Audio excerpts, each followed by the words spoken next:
The purpose of this training is to provide employees with information to help them make knowledgeable decisions about chemical hazards in the workplace. The Right to Know law ensures that all employees have the right to know the hazards of chemicals they work with at their job. Mandates that employees must be provided with information about chemicals they work with through information on chemical labels, safety data sheets, SDS, training on hazard communication, written HAZCOM plan.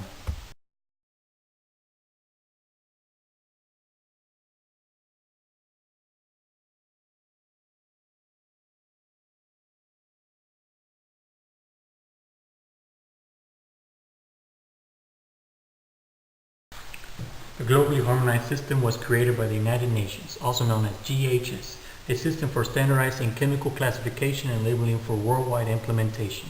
Today we're going to talk about the labels, signal words such as danger and warning, hazard statements, precautionary statements, the 9 pictograms, and the 16 categories that we portray inside your SDS book.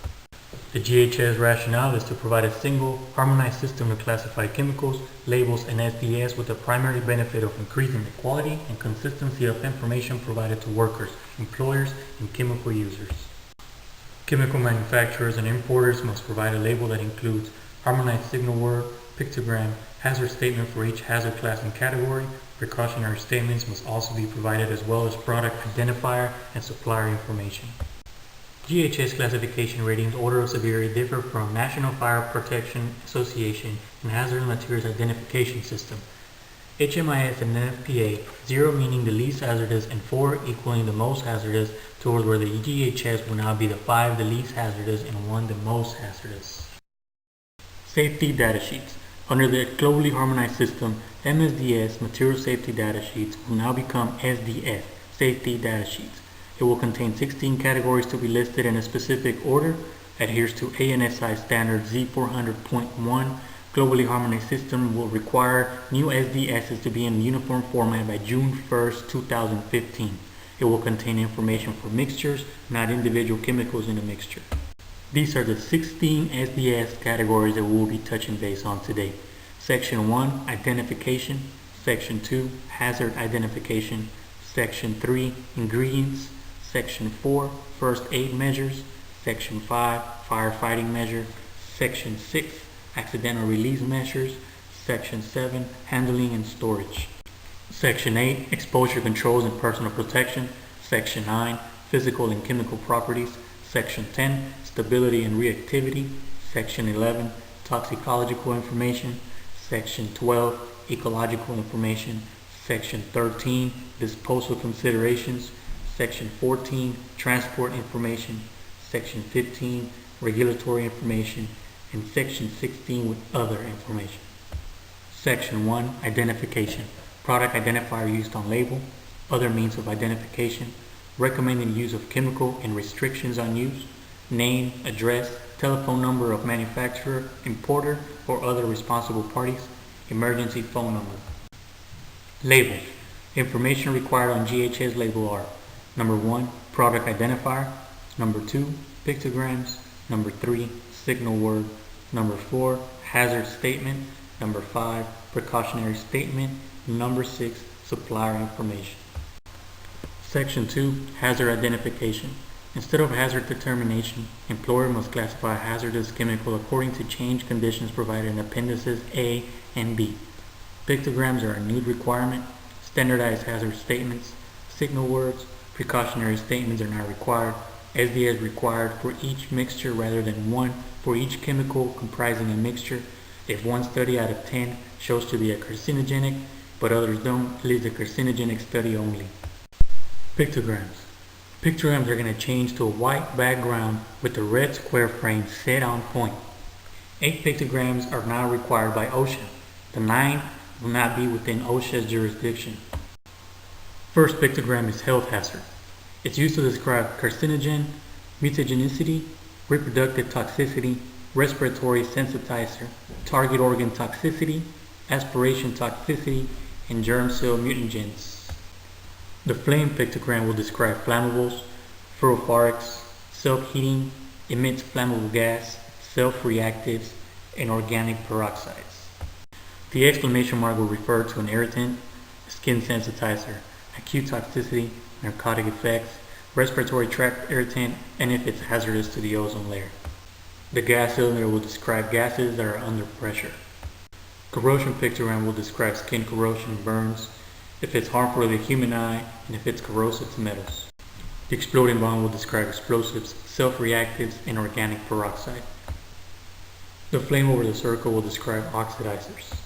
The skull and crossbones will describe acute toxicity, if it's fatal or toxic. Signal word. A single word will be used to indicate relative hazard severity such as danger or warning. Danger for more severe hazards, warning for less severe hazards. Section 3. Composition. No new requirements other than a separate SDS will be required for each mixture rather than one for each chemical comprising the mixture. Section 4. First aid. No new requirements other than format. Description of necessary measures subdivided according to the different routes of exposure. Example given: inhalation, skin and eye contact, ingestion. Most important symptoms, effects, acute and delayed, indication of immediate medical attention, and special treatment needed if necessary. Section 5. Firefighting. No new requirements other than format. Suitable and unsuitable, extinguishing media, specific hazards arising from the chemical, example given: nature of any hazardous combustion products, special protective equipment, and precautions for firefighters. Section 6. Accidental release. No new requirements other than format. Personal precautions, protective equipment, emergency procedures, methods and materials for containment and cleanup. Section 7. Handling and storage. No new requirements other than format, precautions for safe handling, conditions for safe storage, including any incompatibilities. Section 8. Exposure, controls, personal protective equipment. No new requirements other than format. OSHA PEL, permissible exposure limit, and any other exposure limit used for recommended by the chemical manufacturer, importer, or employer preparing the SDS, appropriate engineering controls, individual protection measures such as PPE. Section 9. Physical, chemical properties. No new requirements other than format. Appearance such as physical, state, color, odor, pH, melting point or freezing point, initial boiling point and boiling range, flash point, evaporation rate, flammability such as solid, liquid, or gas, upper and lower flammability or explosive limits, vapor pressure, vapor density, relative density, and solubility. Section 10. Stability and reactivity. Conditions to avoid. New to HCS, as has been required in ANSI Z400.1. Reactivity, chemical stability, possibility of hazardous reactions, conditions to avoid, static discharge, shock or vibration, incompatible materials, hazardous decomposition products. Section 11. Toxicological information. No new requirements other than format. Description of various toxicological effects and available data used to identify those effects, including likely exposure routes, inhalation, ingestion, skin and eye contact, symptoms related to the physical, chemical, and toxicological characteristics, delayed and immediate effects and chronic effects from short and long-term exposure, numerical measures of toxicity, such as acute toxicity estimates. Section 12. Ecological information. Non-mandatory. To be GHS compliant, the requirements for this section would be ecotoxicity, aquatic and terrestrial where available, persistence and degradability, bioaccumulative potential, mobility in soil, and other adverse effects. Section 13. Disposal considerations. To be GHS compliant, this section is provided, but compliance is outside OSHA jurisdiction. However, OSHA may enforce provisions associated with safe handling and use, including appropriate hygienic practices. See Section 7 above. Description of waste residues and information on their safe handling, methods of disposal, disposal of any contaminated packaging. Section 14. Transportation information. To be GHS compliant, this section is provided, but compliance is outside OSHA jurisdiction.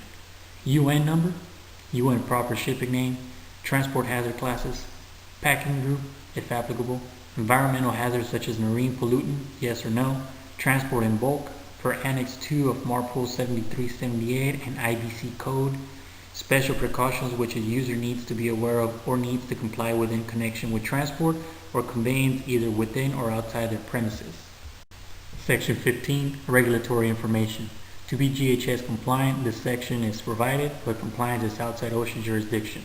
Safety, health, and environmental regulations specific to product. Section 16, other information. No new requirements other than format. Date of preparation of SDS or last revision date.